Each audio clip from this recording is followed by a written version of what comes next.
আসসালামু আলাইকুম রহমতুল্লাহি ওবারাকাতু। আমি doctor Fazle Mubin Talukdar, BAMS, bachelor of Ayurvedic medicine and surgery.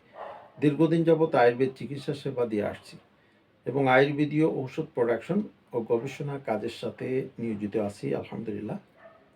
আজ আমি পাইলস বা অশ্বরোগ বা বাউস নামে পরিচিত কোনো কোনো এলাকায় এটা নিয়ে কথা বলবো। যাদের পায়খানা শক্ত থাকে, পায়খানা রাস্তায় গোশতের মতো কিছু বের হয়েছে, জ্বালা পোড়া করে, অনেকের রক্তপাত হয়, খুব কষ্ট দেয়।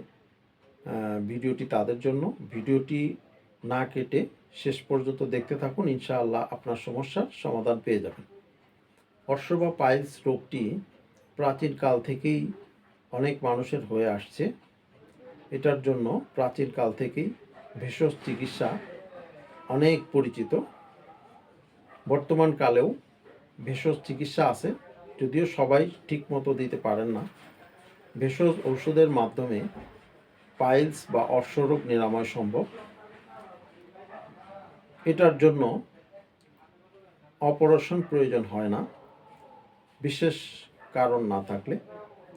যদি শুরু থেকে রোগ নির্ণয় করে সঠিকভাবে চিকিৎসা গ্রহণ করা হয় এবং সঠিক পথ্য নির্বাচন করা হয়, তাহলে এই অর্শরোগ দ্রুত নিরাময় হয়ে যাবে ইনশাআল্লাহ।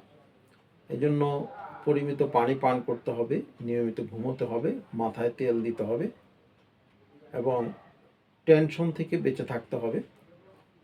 পাকা পেঁপে খেতে পারেন, কাঁচা পেঁপের তরকারি খেতে পারেন, মূলা শাক মূলো উপকারী, মাঝে মাঝে নিম পাতার রস খেতে পারেন, দই মাঠা এই জাতীয় খাদ্যগুলো খেতে পারেন। অ্যালার্জি জাতীয় খাদ্যগুলো না খেলে ভালো হয়। গরুর গোশত, হাঁসের ডিম, চিংড়ি মাছ এগুলো না খেলে ভালো হয়।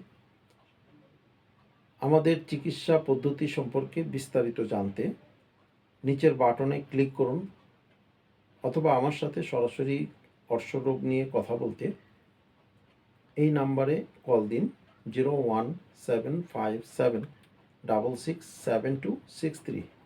ধন্যবাদ আমাদের সাথে থাকার জন্য। আসসালামু আলাইকুম ওয়া রাহমাতুল্লাহি ওয়া বারাকাতুহু।